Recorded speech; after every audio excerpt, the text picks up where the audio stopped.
Good evening. Welcome to Live United. Living united, living together, being thankful for what we have. On this day before Thanksgiving, I am so pleased to have with me Mindy Cambiar from 100 Nights Shelter. We are fortunate to have 100 Nights here to really serve our homeless population. And at this time of year, so many of us have things to be thankful for. And we have to remember that there's people out there that have challenges. And some of those challenges are being homeless. So welcome, Mindy, and thanks for being here. Thanks for asking me, Kelly. And more importantly, thanks for the good work that you do, because, as we move into the cold season, it becomes so important for us to make sure that everyone is taken care of as best as possible to really prevent things like frostbite. Right. And exposure to the elements. And so tell us a little bit about, you're opening early this year, for one thing. So can you tell us a little bit about the opening and some of what's being planned right now? So last year was the first year that we opened before December 21st. We actually had a 3-month time period during the summer where the board and staff and volunteers met repeatedly to talk about whether or not we should stick with the original 100 Nights name, or if we should actually try to open on a more weather-dependent date. And we finally settled on December 1st. And then what happened was that we served a Thanksgiving meal, and we had to send everybody who ate dinner out into the cold to sleep outside again that night. And I said that I would never do that again. It's just too painful. And so the people who were at the dinner, who were also on the board, had the same reaction, and so it was pretty simple to move it 5 days up. So we're actually going to have Thanksgiving dinner this year at St. James Church. Our space is so small at Thanksgiving time. There's just so much food that the food fills up the entire room. So St. James very graciously offered their dining room to us, along with 2 volunteers from the church to be there with us that day. And we will be serving dinner from 4 to 5:30. So the Resource Center will be open that day for people if they're cold and want to be inside. Open till 4. 4 o'clock they can come have dinner, hang out till 5:30. I think we'll probably have a very solid, large group of volunteers coming in to help. And then the shelter is actually going to open that evening at 6:45. That's one of the other changes that we've made this year, is that last winter was so cold, just so brutally cold for so long, and we ask people to leave at 7 in the morning from the shelter, and at 7 in the morning they can actually walk over to the Unitarian Church on at least 5 mornings a week for breakfast until 8 or 8:15, and then we didn't open the doors again for them to be able to come inside until 9 down in the Resource Center. So we've decided to open at 8:30 during the shelter season, and instead of closing at 4, we'll be open till 4:30. And then the shelter will open up again at 6:45 instead of 7. It's 15 minutes here and there, but I think it makes a big difference if people are standing outside and waiting. We also have just been asking volunteers to come in for the last couple of weeks to help dust everything and tighten the screws in all the bunk beds and make sure that everything's going to be ready for the opening on tomorrow. So you're opening Thanksgiving Day. You'll be open through probably April? April 15th is the projected end date. If it's still extremely cold, we'll rethink that, but it's been very difficult even the last month. We've been so grateful that the weather has held like this for so long. It's been really wonderful for people who are outside, but it's still, at nighttime, the cold, the damp, it settles in people, and they walk around, come in the morning and shivering, and you know, the first cup of coffee really is very important. Probably there's a lot of people out there in our viewership that would agree with that. Well, yes. You know, that's one of the things that at the shelter last year, it was probably halfway through the season, and one of the gentlemen who had been there for several weeks in the shelter, he came up to me one day, it was midday, and he said, "So Mindy, let me ask you, before you come to work in the morning, do you have a cup of coffee?" And I was like, of course. I couldn't function. I couldn't be able to drive. I couldn't even drive to Keene if I didn't have my cup of coffee. And he said, "Well, would it really be that difficult then to imagine why we would like a cup of coffee before we left the shelter at 7 in the morning?" And I was like, wow, oh, something so simple. Why didn't anybody say anything to me sooner? And we went out and bought a bigger coffee pot so that we could actually have coffee ready at 6:30 in the morning for people, instead of having them wait till they walked in the cold to breakfast.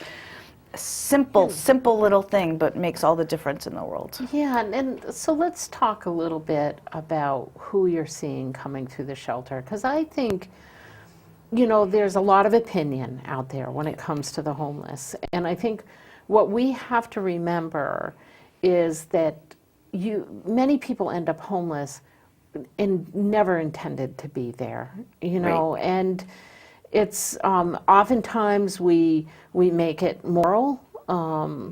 We think, well, they're using drugs, they got mental health issues. I think what we have to do is put that in perspective for one thing around the mental health and the substance abuse issue. They are both diseases. And people need to stop making that a moral issue, because, it doesn't make you homeless because you're using substances. When you have a disease, it's just like cancer. You can end up in situations that you just never expected yourself Right. to be in. So I know one of the bigger populations we're beginning to see come into some of the shelters is the elderly. So let's talk a Yes. little bit about the populations you feel like you're seeing, or will see this So- winter. Last season, just real quick, last season, over the course of the whole season, we had 152 different individuals come in, and we had 3,008 bed nights of shelter. This year, I think that I have a feeling already that we're probably going to have a full shelter right from the very beginning of the season. We've had so many phone calls and walk-ins, I guess you would call it, over the last month that I think that we're going to just, instead of having 10 people on the first night, I think we'll probably have 20. I mean, I have known about at least 30 people who have been, I guess I would call them chronically homeless right now, where I might not have said that last year. And what I see in people who have remained homeless for the 2 years that I've been there, a little over 2 years, is that the longer that it goes on, the more burdens they're carrying around and the worse their mental state becomes.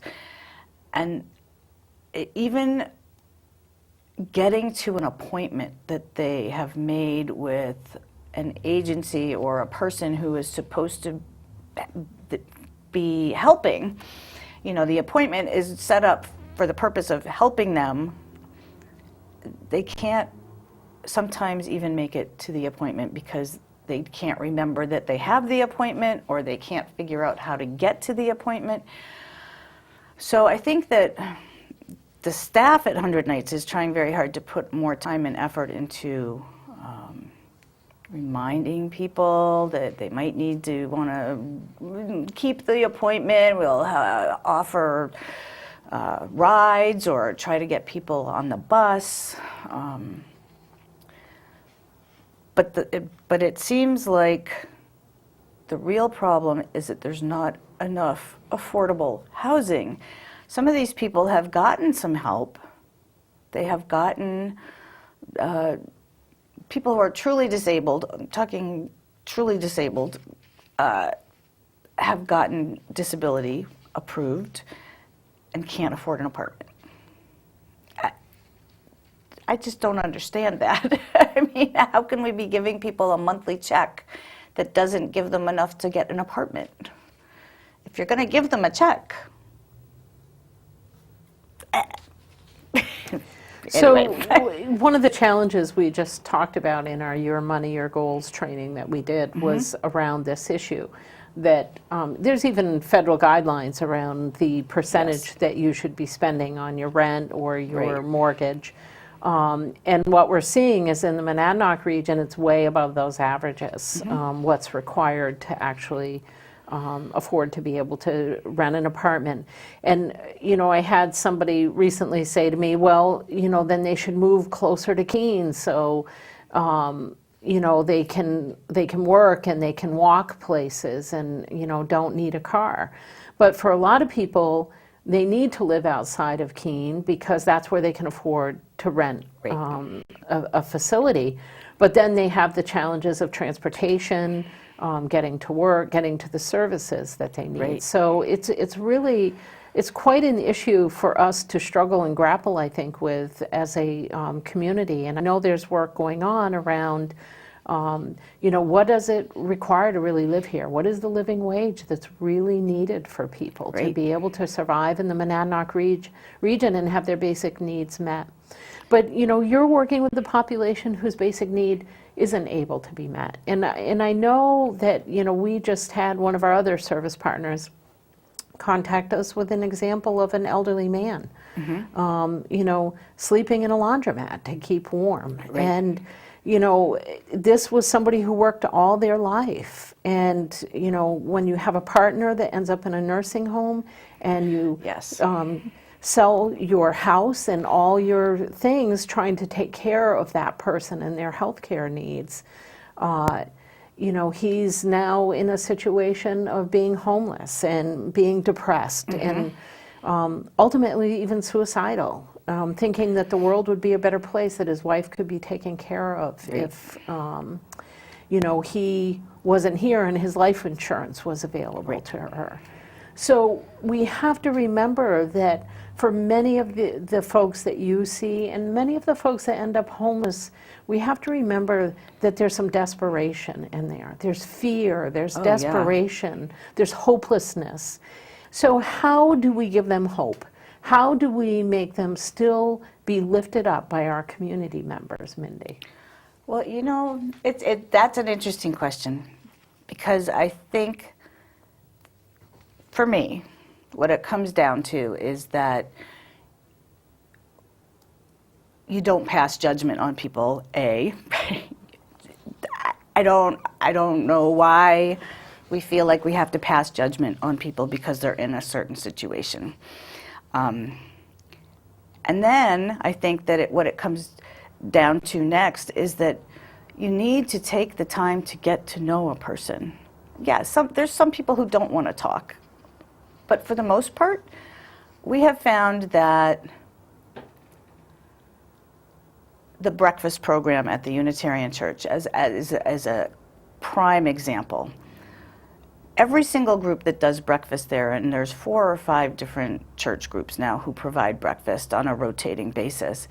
And when people show up at the door at 7 o'clock in the morning, they greet them with open arms and ask them how they're doing that day, and isn't it a wonderful day? And, you know, a hot, hearty breakfast is what we want to share with you, and we want to make sure that you get plenty to eat, and you know, is there anything you want to talk about? And they started asking questions last year about what, besides the obvious, you know, a home, what would be one of the most helpful things for you in your daily life as somebody who's homeless? And the answer most often given was that people felt that carrying around all of their belongings every day was one of the hardest things that they had to do, especially in the winter. first of all, you know, there's not just one backpack. There's usually bags that go along with it, and it's heavy. And second of all, because when they have to carry all of that around, it was a stigma. And people would point at them or say rude things to them or, you know, get a job. And so the church group that did all of this talking actually went and organized a little mission to purchase lockers, which were then installed in our very small, growing smaller space daily. But we have now 32 lockers. So one for each bed, plus people who come in to volunteer have a place to put their things now overnight. And it was so well received. I really do think it's the little tiny baby steps, the simple acts of kindness that make people continue to have hope that the situation will someday change. I think that we need to put much more effort into figuring out what the solution actually is to this problem that's meaningful. I mean, I'm pretty impressed with what's going on in Utah right now. I don't know if you've paid attention to that. But I would love to go out there and see how, you know, what it feels like to be in a place that's actually doing that, to see if the people who have actually been given apartments and rooms, if it is really working the way they say that it is. I can't imagine why they would say it was working if it wasn't, but it seems like a model that could be emulated all over the country. And I think that's a great point.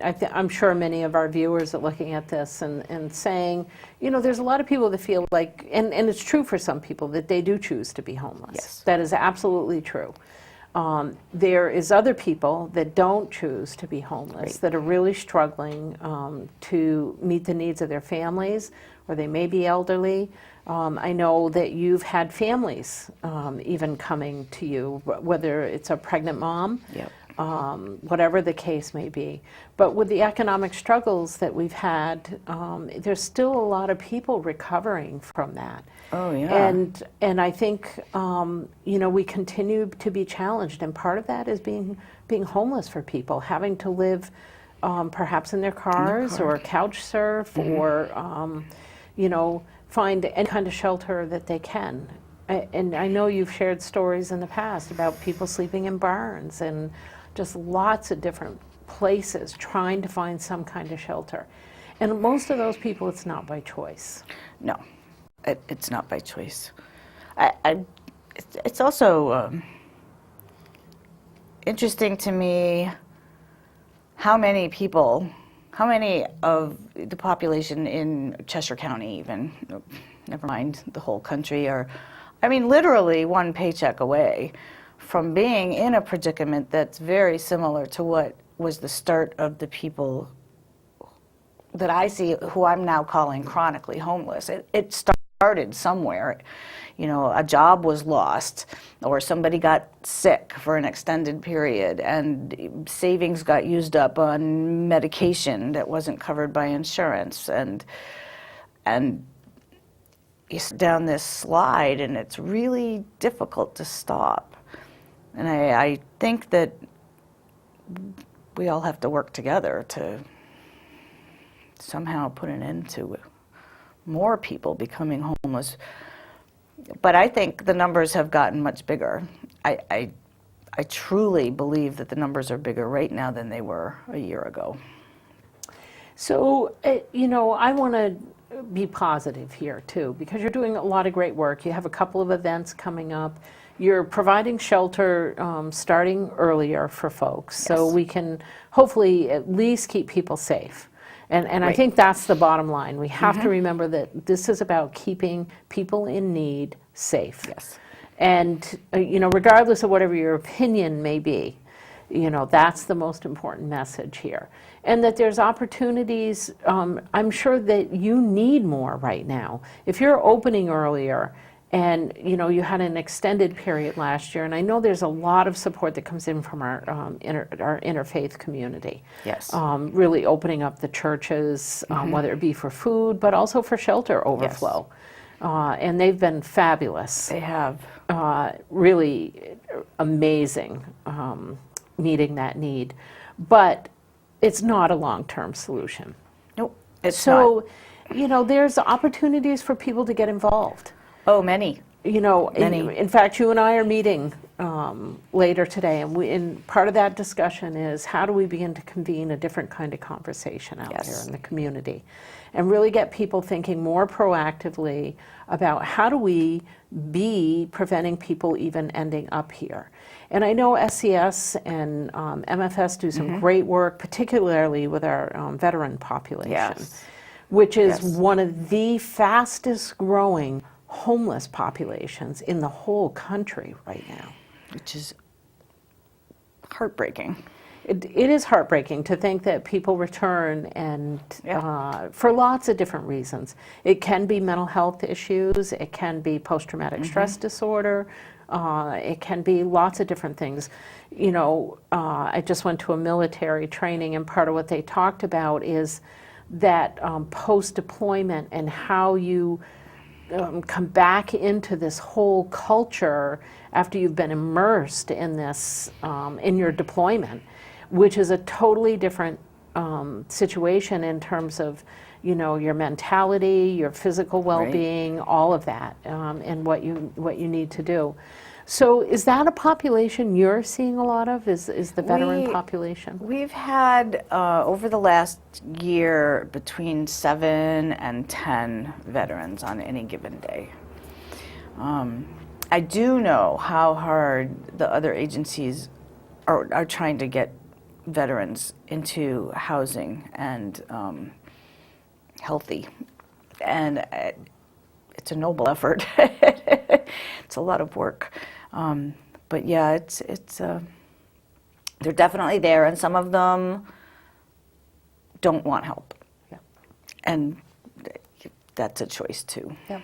Yep. And they talked about that in the training I was in, that a lot of them come back very disenfranchised with people, with, and they've been selfless. And it's very hard for them to come back in and think about themselves in a different way, oftentimes. So we have challenges. You and I are going to be meeting. We're going to be engaging other people in the community in a conversation around what we can do differently around this. You have some events coming up. You want to tell us a little bit about those events? So first, I'd like to say that we can always use more new volunteers at the shelter. We use volunteers for both the intake and an overnight shift at the shelter. So come in at 6:30, stay till 9:30 or 11, or some people like doing the 11 to 7 shift. I don't know how they stay up, but we can always use people to help with that. And it's a great opportunity to get to know some people firsthand and learn what some of the stories are and be helpful. We have our second annual holiday auction coming up on December 12th, and it is one of our big fundraisers each year, and it's going to be at the United Church of Christ this year in their dining room. Starts at 9. John Pappas is the auctioneer. I don't know if you would like to see the I think probably what we can do is have Dave and the crew here probably post that for you. Oh, that'd be awesome. It'll show up on the community calendar, but if people are interested in information on that, they can certainly reach out to 100 Nights. Yes, definitely. So that's your annual auction. You can also reach out to United Way for information on that. We'll be happy to direct you to the right place. And then on December 21st, it's the annual Candlelight Memorial to the Homeless, which is a national event.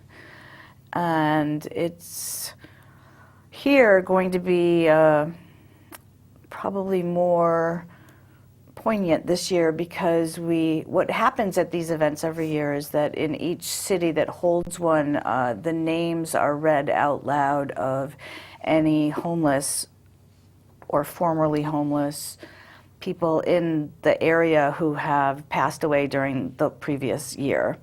And this year we actually have 3 people from the Keene area who have died, and one was homeless at the time and 2 were homeless until they were hospitalized. And we do want to take the time to remember the 3 of them at our vigil this year, in addition to all of the others in the state and the country.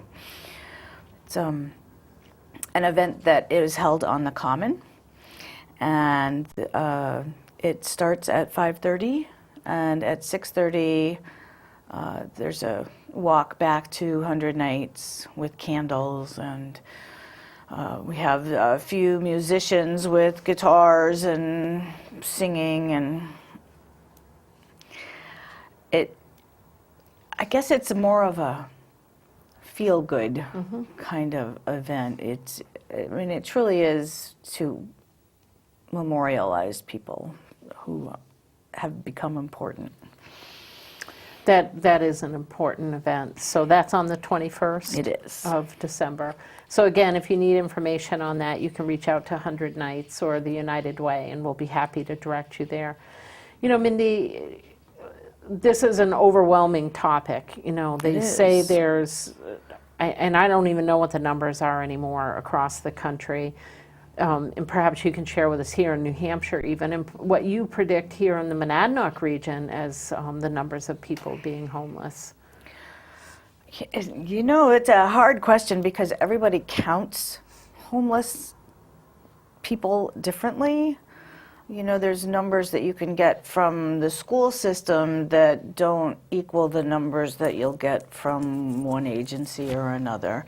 I think that in the state of New Hampshire, we're probably in the thousands. I think somewhere between 3,000 and 4,000 right now. And the one thing I can say is, you know, we work with both you're one of the United Way partners, but we also work with non-partner shelters here in the area, and everybody's full. Everybody's full. Everybody's been full. full. Everybody's been over capacity all summer. And there's 2 emergency cold weather shelters in Concord that are not opening this year. So we've already fielded a couple of calls from Concord area people wondering if we're open yet and if we have open beds. Yeah. And that becomes even more of a challenge because here the need is great right here in the Monadnock region, and now we have, and I'm guessing because whether it's budget cuts or whatever it may be, that's closing down those shelters, capacity to even offer that service. I know you're very volunteer dependent, and without volunteers, you could be in that position. Without people donating, you could be in that position. So we have to remember that any type of service like this is always walking a tightrope in terms of being able to open your doors, open them in the time that's needed to keep people safe. So it becomes very important as a safety net piece. I think, you know, the good news in all of this is that people are really wanting to have that conversation about how do we get to somewhere different. And, you know, I invite you, audience, if you're interested in being part of that conversation, to reach out to either Mindy or myself, Kelly Steiner, at the United Way, and we will bring you into that conversation. But I think it's important for us to really think about how we be proactive about this. And I'm excited that people are beginning to think that way, that they're beginning to move from the respond to the crisis, because it is a crisis, and that's a reality, and we have to respond to that. But to think that people are being really proactive in thinking about how we can move beyond that crisis situation, and maybe use that as a catalyst for thinking about something in a different way. But, you know, there's a lot of people that are concerned about this issue out there. Whether you're in business, government, another service provider, maybe your neighbor, or maybe you have somebody sleeping on your couch right now. Right. And that's where it gets hard to count the homeless. We can Right. say there's 3,000 to 4,000 homeless here in the state. Hundreds potentially here in the Monadnock region, but we really don't know. And the other thing that we've been talking about, Mindy, is the gap for young people. Oh, yeah. And those that are under 18 that are not in their homes anymore. And because of the legalities, they get returned to their homes, but then they're right back out Right. again. And lots of times that's because the parents want them out. And that's a reality. So how do we change that? So we have that situation. Sometimes the students or the young people may have some kind of issue going on. Right. Whether it's trauma in their lives, and that could be abuse or anything else that may be occurring, and they choose to run away and be out of the household. It's an interesting fact that probably some of the most aware people in the community of the true situation with homelessness, especially amongst youth, are the school nurses and the teachers. Yeah. They see it every day. They know what they're dealing with, but they don't have the capacity to remedy the situation by themselves either. Yeah. And that's why this conversation becomes so important, because our schools can't solve that problem. Right. This is a community issue. This requires all of us coming together and being creative and innovative thinkers about how we can change the situation. What we are fortunate is that we have amazing services like 100 Nights out there. We have our school systems, and through their Title Is, they are helping families that are homeless. Right. And they even have liaisons in the school now working with this and trying to keep that student actively engaged in the school environment, because it may be the only warm, positive place where they're getting food during the day. Yeah. Prior to going back out into a homeless situation. And every once in a while you read in the media about some young person who's made it, going off to college, and and they're wonderful feel-good stories. But how do we create that situation for every one of those homeless young people that may be out there? And we have demographic populations to be concerned about. We have our vets, we have our young people, we have pregnant women Yes. and their partners out there who, because they're about to embark on a family, and maybe they weren't quite prepared for that, have now put themselves on that tightrope in that precarious Yes. situation. So, it's a complex issue. It really is. And it does require the fabric of the whole community to solve this problem. And more immediately, it requires those volunteers to get out there. Right. It requires those donations. And ultimately, it requires advocacy. Because if we're going to change this, whether it's locally or at the state level, we need people to be good advocates Right. and know how we change this. We do. We definitely do. I'm happy to be a part of that. Because I have to say that after all those years at the community kitchen, I feel like that was just really a piece of cake. Not really, but this is the most challenging problem that I have ever faced. I don't want to be just a Band-Aid. I don't want 100 Nights to just be a Band-Aid, but it is a Band-Aid, and it's a very good Band-Aid to have, because I don't want to see anybody out in the cold. I don't want to see anybody with frostbitten fingers. I don't want to see anybody die of hypothermia. But there needs to be more. There definitely does, and it requires all of us to take part in that. And that's what Living United is right. all about. It You is. know, that it requires a little bit from each one of us to maybe give above and beyond Right. what we normally do. And, you know, advocacy is just one of the great pieces that we can do, especially in this situation, because when you are in fear, when you don't trust, when you're feeling hopeless, it's hard to give voice to that. And sometimes you need another person to come in and really be your advocate and be the voice for you. So I really want to encourage you, audience, to get out there and to volunteer. You know, even if it's for an hour, so that you can experience and learn from some of the people that are coming through 100 Nights, and really learn differently about what's the situation that brought them to this place. And perhaps you may change your opinion about what leads to homelessness. And, you know, you may, I hope you become a committed advocate, a committed donor, potentially, or a committed volunteer, really giving to a program like this. I do want to highlight one of the neat things that you're doing right now, which is you do a great projects with Keene State College and college students coming in. And they do a lot of work with your folks that are coming through there. So, you know, that's the other thing I want people to understand is they're not just coming in for shelter.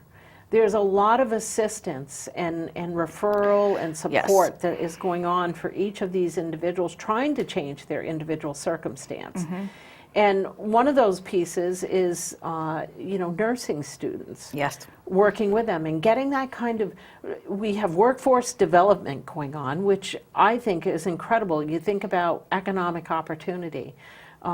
Here we have our young people really having the chance to experience working with the population that's served by 100 Nights, gaining great career experience, and better understanding what the needs of communities are out there. And when I think of that, that's so important for our nursing population. Oh, it is. To really be engaged with a diverse group of people out there, so they understand who they're serving and why they're serving. That it's not just about a career and the financial aspect of that. It's really about, again, living united and taking care of each other. So that's a great sort of, you know, benefit to the Monadnock region that occurs, you know, both because of Keene State, but also because we're able to give the young people opportunities like this to get experience. They're a joy. They really are. Yeah. You know, I've talked with a few of them, and it's certainly an eye-opener for them. Which is a good thing.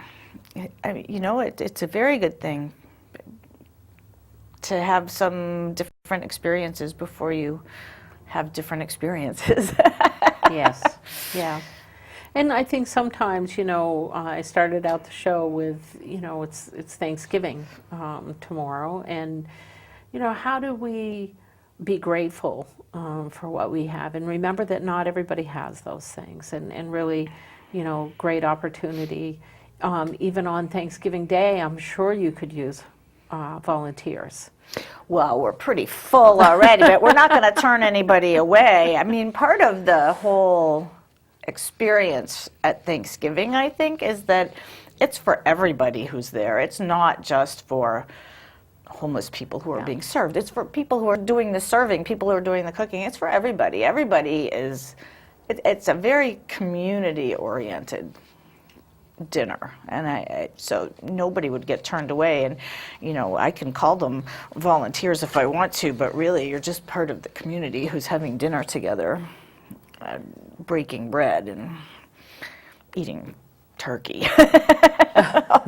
So people can join you for Thanksgiving dinner as well. So if you're alone, if you're perhaps in a financial position where you really can't afford Thanksgiving dinner, you know, we do have options here in the Monadnock region, and 100 Nights is one of them to be thinking about. So that's a great opportunity. The other thing is that people can give. You know, when I talk about being a donor, you can financially give. You can give through the United Way if you choose to, because you're one of the organizations that's supported through our donor dollars. People can give directly to 100 nights. But you can also, people can give in other ways. I know you always need socks. Oh, socks, yes. Oh, probably almost 1,000 pairs a season. Yeah. And tell people why socks are so important. Well, the homeless have a terrible problem with their feet. Usually it starts with having shoes that aren't the greatest, or shoes that were formerly great that are no longer great. People who are homeless tend to do a lot of walking. We discovered this last summer when we were trying to encourage people to get more exercise and hike with us and walk with us as part of an afternoon program. And some people did it knowing that if they did it a certain number of times, they would end up with a hopefully decent pair of shoes for boots for the winter. But what we heard along the way was, we already walk 5 miles a day, 6 miles a day, one side of town to the other. I just lost my train of thought, Kelly. You're going to have to remind me where I was going. The socks that you went through about 1,000 pairs. When people have bad shoes, whether there's holes in them or whatever, and you combine that with being outside a lot in the winter when it's wet often, the socks get wet, the boots get wet. They don't often have the opportunity to dry out completely or wash their socks every day. So we insist that people turn in their socks every night. We want to prevent fungus, we want to prevent infections, open sores on people's feet. Socks is the best way to do that. And we around here, I encourage the use of non-cotton socks in the coldest parts of winter because cotton kills. When it gets wet, it doesn't get dry. Right. It stays right there next to your skin. So I encourage a wool blend or some kind of microfiber. And so yeah, socks is a big one. Long underwear is also a big need that we try to help people with. Coats, of course. Gloves, hats. And, I had the opportunity, I was, that I came in with a few bags full of all those little shampoos and conditioners and soaps and things that you happen to pick up in your travels, and I always throw them in my toiletry bag. So I ended up with quite a few of them. And brought those in, and people were so appreciative of things like that. Yeah. So any kind of toiletry items, toothpaste, toothbrushes. Deodorant. We actually ran out of deodorant over the summer. It was during the heat wave. It was a very bad combination. Yeah. But again, all of that those stuff little is very basic important. things, and I know one of our communities just across the border just did shoe boxes. Filled with toiletry items that are actually going to the food pantries and some of the shelters. Yeah. And it involved all the churches throughout this community being involved with this. And they also did fill the food pantry as an event. And they have gathered over 400 bags of groceries, and I believe over 200 boxes of toiletry supplies. So, even it could be that simple. Maybe on Thanksgiving Day, you as a family putting together a shoebox full of toiletries and just going down and maybe after you have your Thanksgiving dinner, stopping in at 100 Nights to drop off that box, maybe visit with someone who may be feeling very lonely, because I think that's the other thing we have to remember, is that a lot of our homeless population feels very alone. And so you have an opportunity maybe to even stop for 5 or 10 minutes and just visit with someone, get to know them, get to know 100 Nights, which is very important to do, and just think about how you can give a little bit back on the day that you may be very thankful for. So Mindy, anything else you want to share with the community out there? That's such an open-ended question. I don't know how to answer you it. give you the opportunity here. I think that this area is one of the most generous places that I've ever had the opportunity to experience. People, for the most part, are incredibly giving and thoughtful and kind, and it's very much appreciated. It is, and you're right. We're very fortunate to live in a region that allows a place like 100 Nights to be there, and that we have thoughtful people right now who are really taking into consideration that it's getting colder earlier and earlier in the year, and who are willing to support the doors opening earlier. And we know the needs there. We know that you'll all be doing a good job, and that the volunteers will be out there in force really supporting that. We're thankful to each and every one of you that chooses to giving to programs like 100 Nights, giving to any of our programs out there that are meeting the needs of our citizens. I want to thank you, Mindy, for joining us. Audience, on this Thanksgiving, I really want to say to you, get out there, live united, remember to give, to volunteer, to advocate, to live united. Thanks for joining us, and happy Thanksgiving.